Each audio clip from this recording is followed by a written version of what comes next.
I guessed that it would probably hit near the border of Texas and Louisiana, but I knew that it could veer from its previous course.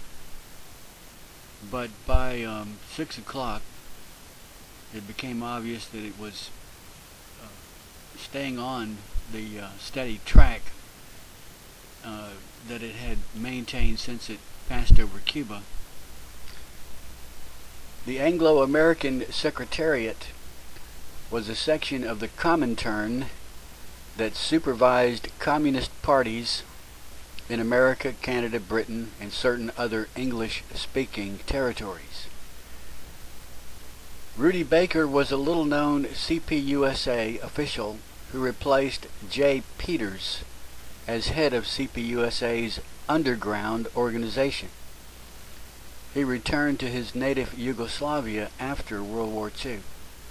Elizabeth Bentley, former communist who named more than 40 government employees as sources for a Soviet espionage ring she ran in the 1940s. What is a Bolshevik? A Bolshevik is a member of a revolutionary Russian political party led by Lenin. They advocated Marxism-Leninism and took power in Russia in 1917. They are the founders of Soviet communism. Anarcho-syndicalism was strong in Europe around 1900, 1910, 1920.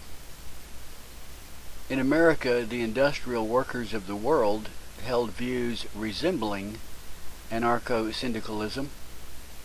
After the Bolshevik Revolution, the anarcho-syndicalists movement split, with part joining the new communist movement.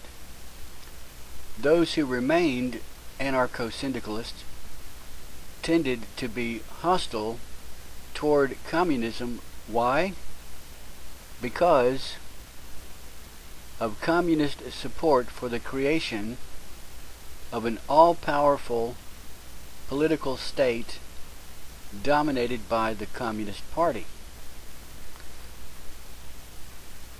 Anarcho-syndicalism remained a significant force in France and Spain until the end of the 1930s. The lifeblood of U.S. capitalism is its productive capacity and its extensive commerce.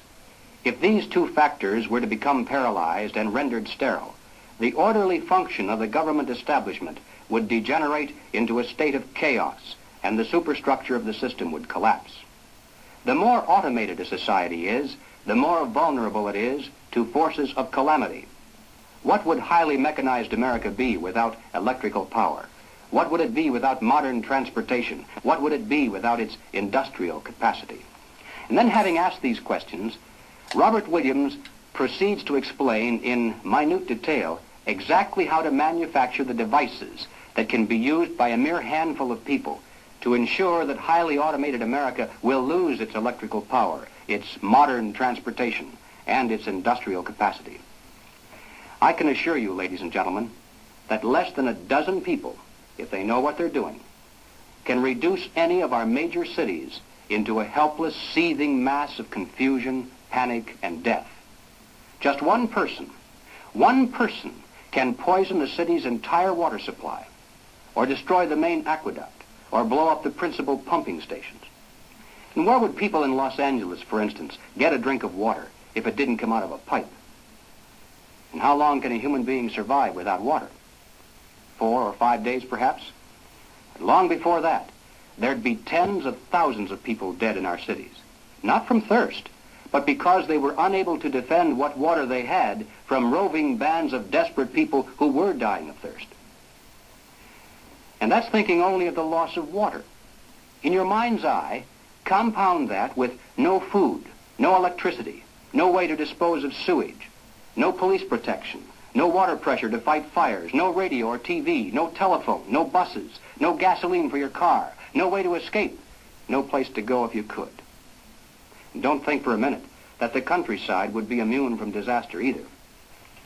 In this issue of the Crusader, the communists call not only for extensive chaos within the cities, but for putting to the torch every village, every forest, every field, and every barn.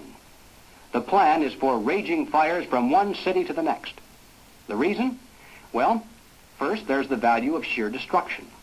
Secondly, it would force us to deploy our defenses and rescue units over the widest possible area. The communists point out that as long as our police and National Guard remain concentrated, they're invincible.